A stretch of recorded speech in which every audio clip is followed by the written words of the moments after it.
So here on the MarineMax Vacations 484, we have a indoor grill.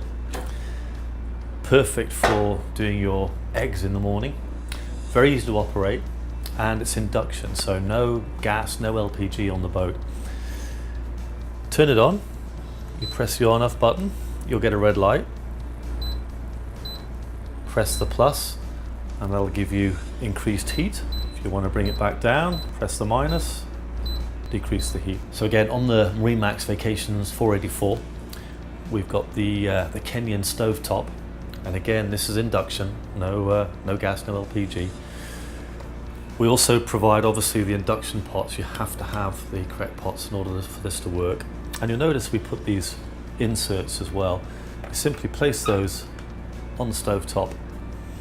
You can see this magnetic circle here that makes contact with the pan, and you're in good shape. In order to turn it on, you've got a main power button. You've then got your individual power per side, and again, plus will increase your heat, and minus will decrease your heat. Turn it off.